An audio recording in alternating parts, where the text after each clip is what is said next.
Rand. Welcome back to the Give Me Rent podcast. It's me, Brandon. Today I'm joined with Noah. Hey, everybody. Welcome to Derry ended last night. We talk about the show a lot. I love this show.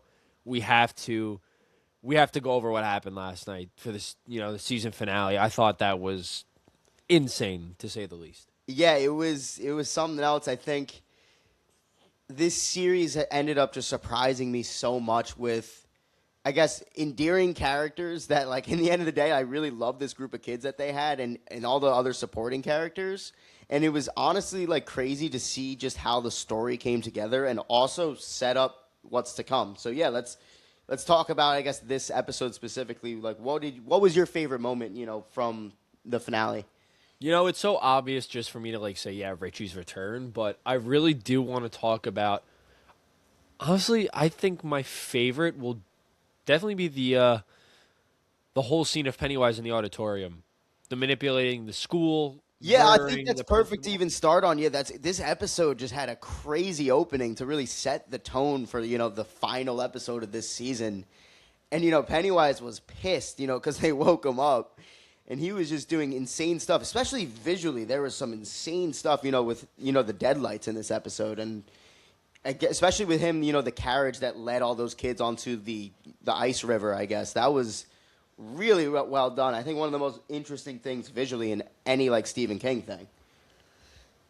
No, it definitely was. I mean, just seeing him use the lights this much was not weird, but definitely out of the ordinary for us from what we've been exposed to. But not shocked at this point. I mean, Pennywise was at the black spot, which we know that's the big event. But now waking up and he definitely can feel the presence of the pillars and one being destroyed by the military definitely woke him up for another more rude awakening. He wanted to kill everybody. Well, So I yeah, mean, that's a good point too, pointing out the black spot because I think each of these seasons, going forward, is going to focus on like big moments, at the end of his cycles, where there's high carnage count, and he's involved. He was involved in the black spot, even though that wasn't fully known.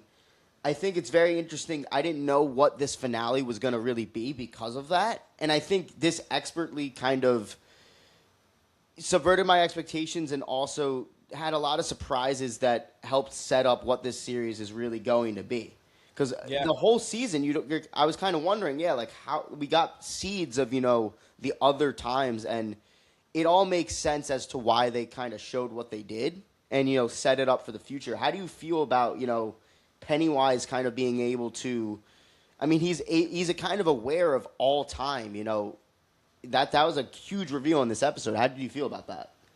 See, I don't want to say that I fully understand what the angle uh, of time construct that Pennywise understands. Like, I really don't. I'm gonna be honest. There's so many theories for that. Some people think that yeah, when he died, that was his also birth at the same time.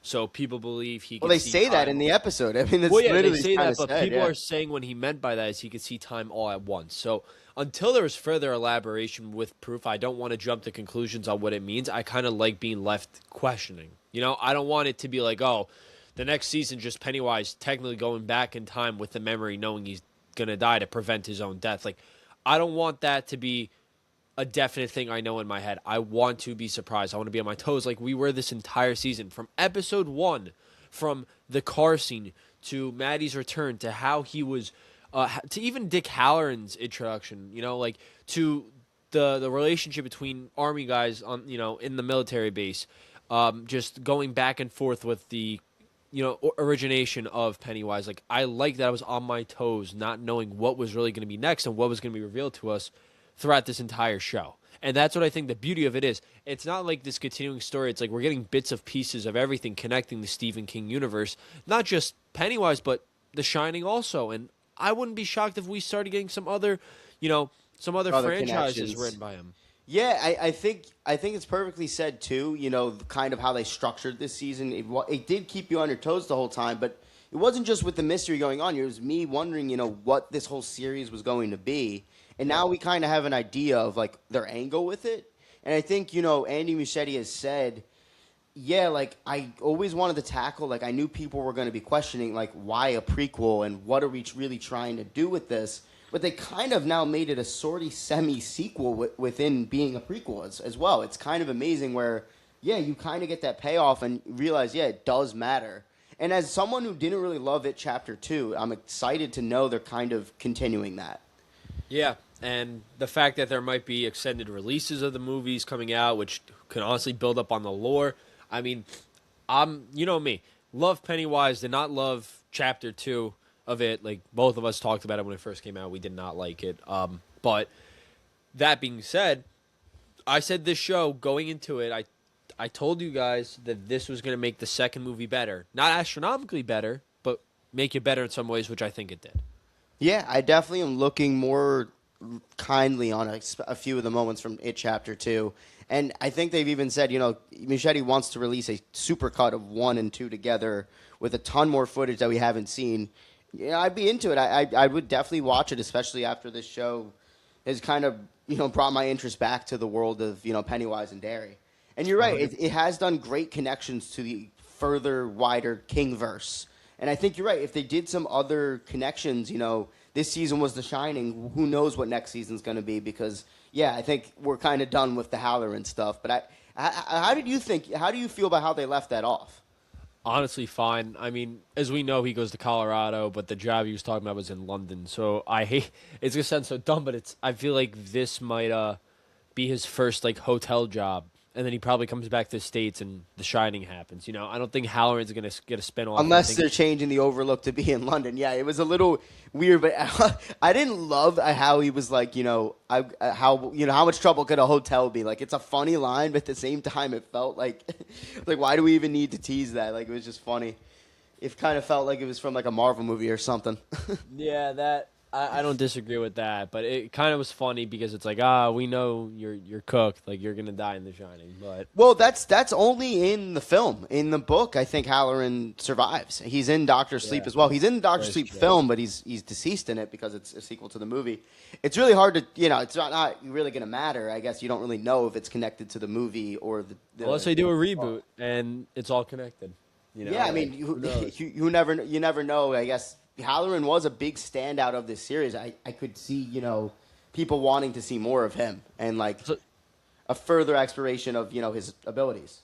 It was honestly great acting from it. Honestly, great acting all around from the cast. I don't think there was anybody that really complained about it all. Where I was like, oh my god, that acting is atrocious. I felt like for a TV show that this acting was phenomenal, especially the kids. I give them credit. I mean, first episode we were really on the edge of Richie, which is crazy because everyone loves him and we love him now, but the first episode he was in, I was like, I don't know, I can say that I think about all of the kids. I wasn't feeling it. It felt very reminiscent of the movies at first. And a lot of people hated Marge too, especially not the actress, obviously, but the character development, especially for Richie and Marge, was really well done. Marge being backstabber pissed me off consistently throughout the show, and I was like, oh my god, this girl's got to get slimed out. I can't stand what she's doing to Lily. It was pissing me off, but then it really showed how much you can end up liking the characters, and we even said when Richie died, we were destroyed, and then when he came back, it was so emotional to see the character return, and I think his return, as I was watching, I was like, please flip off Pennywise, please flip him off. Once he did it, I got so excited, but it was just... It's good returns. It wasn't it was, it's just fan service we're getting. It did make sense, and Halloran being there made it more sense. I think how they implemented The Shining in the end of the day was so, especially for this episode, it was pretty powerful, especially the post, fight with Pennywise. What you see with Rich was, honestly, I was kind of tearing up. It was really well done. I didn't, I think I'm with you where I started the series. I wasn't feeling connected to any of the kids. They all did such a great job that by the end of it, they were, they stand besides the Losers Club as their own good, own really good group of kids in this universe. Yeah, and the other thing I want to take up, I think we have to talk about Gray's daughter. What's her name? Hirsch now, right? When she's married? Well, that's the very, very end of this series. We see that Mrs. Kirsch is, she was in that home for a long time after getting the deadlights put on her. And I'm sure, what we're seeing is her towards near the end of her life, because Pennywise does take her form in 2016, but I'm assuming she's been dead for a few decades by then. But Yeah. you do see that she meets one of the members of the Losers Club before the events of It Chapter 1. Yeah, seeing Beverly Beverly does was come fun. back. Yeah, it was very interesting to see her. Obviously, I don't think it's going to mean too much going forward, but it does put their stamp on what this whole series is really going to be about. I It's wonder if her mother saw or somehow like sensed Pennywise and she hung herself out of fear. I don't know if we'll ever delve into that, but it is showing like how the connective tissue of this series. Well, also, yeah, it's reminding you that yes, like Pennywise is very much focused on the Losers Club still because yeah, he can see all throughout time, and I guess his main goals were to kill the descendants of the Losers Club, which I feel like this season didn't really focus on all too much. For it to be the huge reveal. But like, how do you feel about that? Because I feel like that's the point of the series going forward. Yeah, especially the Richie poster. I mean, seeing Finn Wolfhard like on that poster, and that's the exact one that was in It Chapter 2 or Chapter 1. I'm sorry. Yeah, but And he uses that to show Richie. It's not like an actual missing poster. It's something. It's a no, I manifestation. know it's to show him, but to see that poster in Yeah, the it's show crazy. It's crazy was that wild. And I was freaking. I was like, "There's no way!" Like just because in the time being, you're like, you don't think if it makes sense or not. It's just the fact that that's thrown in your face, and then it had me thinking when the show ended. I was like, where do they even go from there? Like, what's the writing? But honestly, they wouldn't do something like that unless they had a plan. So I'm excited to just see where the next season is. I mean, we're going back and that's what the whole mob and what else that was in the trailer takes place around that time period. Yeah, I well, know yeah. The next season is gonna focus on the Bradley The Gang 30s. massacre. It's Yeah. called. Yeah, that's what it's. So like this season got the black spot, which is detailed in the book, in the history of Derry. The Yeah, Bradley and they Gang talk about massacre is also part of that. Yeah. And then was it the Ironworks, right? The factory is the Yeah, other one. that's gonna probably be season 3. Will be Three. that huge fire that a lot of children die in, which is So the events of the next season 2 and 3, those huge events are seen in the opening credits of the show. Yeah. So it's going to be very interesting to see those events actually unfold. We also know Pennywise is going to be using a gun, most likely in the next season, which is very interesting. We saw him do things in this show, I think, that I would never really have thought they could pull off, like the butcher knife, and even in this episode, it's a little different, but we kind of see Halloran try to trick Pennywise into thinking he is Bob Gray, which is something that like on paper you'd think wouldn't work, but I feel like Skarsgård sold it so well.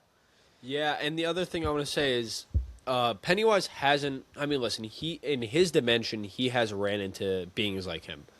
For him to have a mortal that has even a tiny bit of power like that caught him so off guard. Yeah, and that's fair. his first encounter with it. This isn't like the 90s or 2016, like where if he ran into something like that, he would know not to. I think a more seasoned vet of Pennywise would put the work in on somebody like that. But his first encounter and just seeing how he was not prepared for it at all, and just seeing how he was manipulated by Halloran was pretty unique and pretty awesome to see that. But the more we go back, I think it's going to be more of a he's going to be more of a powerhouse of a character because he's not going to have somebody like that in his way. So Yeah, that's fair. It's a good point where like he won't have someone in that his way, but at the same you did say like he's not as experienced, but now going forward, like I think he has all the experience, right? Like we're saying Pennywise just exists like on a different type of time, I guess. Like he just goes through time in a different way. Yeah, we're not going to understand it till I think it's not. Yeah, I can't fully say we understand it, but I do know that the creators of the series kind of got this idea from lines of the original novel where the Losers Club are talking about it. And they theorize that maybe he does view time differently. I'm not going to say I know exactly how they talk about it, but yeah, they took snippets from the novel, small little lines, and they kind of wanted to explore them. It's interesting because there's so much in that novel. It's such a long book. But yeah, they took tiny little details, and now we're going to kind of have a whole series revolving around it, which is very, very interesting. I think we were always questioning why. I mean, from the get-go, they announced each season is going to go back in time. But now we know like how they're kind of connected. And next season, I'm sure we'll see younger versions of characters from this series. I mean, we already did go back in time and see them. So I'm kind of interested to see, who sticks around from those flashbacks we've seen. This series, it's funny. We talked about it before it came out, and even during the once Pennywise came into it. But I feel like the series has totally cemented his status, his icon status, like even further than the films have. Because, I feel like the weekly release of this series got people really talking. And once he showed up from episode 5 on, he took over. Yeah. I was shocked by the amount of Pennywise we did receive in this show. And I'm excited, we know going forward we're going to get a ton more. Yeah, and the other thing I'm going to say is I said this the first time we talked about it when he showed up, but it feels like he really progressed as Pennywise. Like, it feels like it's the same character, but just way more evil. Like, astronomically more evil than the 2 movies, which I'm so happy Yeah, to see. I mean, I agree. If we saw him do things that were like way more extreme than the films ever got. Killing adults was awesome. I mean, dude, he was eating someone's face. I mean, he ripped off the milkman's head, used the principal as a puppet. I mean, we're going to definitely see a lot more cruel shit happen. I mean, he slimed out military operatives. I mean... And we're going to probably go back to, like, his first initial kills as the clown. Oh, 100%. By season 3, I'd assume. There was, like, actually, like, some really, really dark places this series went. But I will say, by the time we got to the end of this... The rest of the end of the season with, I guess the more quiet moments, like I mentioned, it's Rich's funeral, and even past that, with kind of setting up the future of where the characters of the season would go. Even though we know where some of them are going to end up, some of them have fates that aren't so great, but we do know they have some more time in Derry, especially the Hanlon family. Yep. I think that it did, even knowing, some of their fates and where they're going to go, I think it gave a decent ending / send-off to, like, especially the kids of this season. I think they wrapped that up well. I'm kind of happy, all of them survived, besides Rich, of course, but his death was it was handled, I guess, in a very good manner, and also it was super impactful by how they did it with The Shining. Yeah. Yeah, and honestly, it's... Looking back, like, knowing Will Hanlon's death, it was actually awesome, like, seeing him on the screen. Yeah, no, it sucks to know that eventually, especially because his mom like chooses to keep them in Derry, like he's eventually gonna die for it. But it is interesting having some hopefulness. Him messaging Ronnie at least. Maybe they have at least a few good years. Their friendship does blossom there, and at least they gave him at least a nice send off for knowing the circumstances of what's to come. This, I think, is one of, I mean, if not the best, like, horror series we've gotten. And it's crazy how it was just such a great vehicle for Skarsgård, but also just, it gave me faith in, I guess, Andy Muschietti again.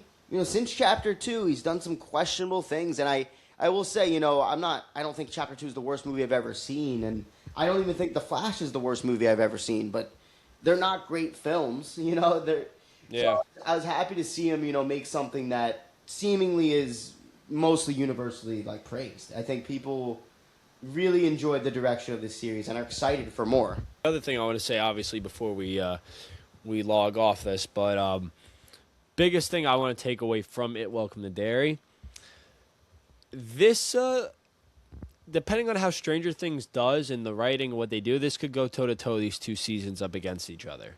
If we compare season 1 and 1 of each other, obviously, way different stories. Season 1 of Stranger Things was years ago. This just ended.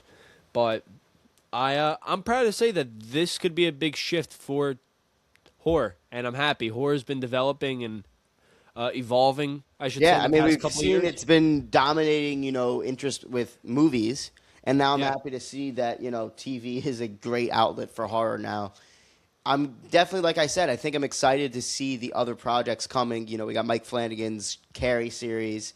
I would be interested to see more King stuff because, I mean, he's got so many stories, but I would be interested to see even more TV series coming from the Kingsverse. I don't need them tied in. If they're at this quality as much as Welcome to Derry, bring it on.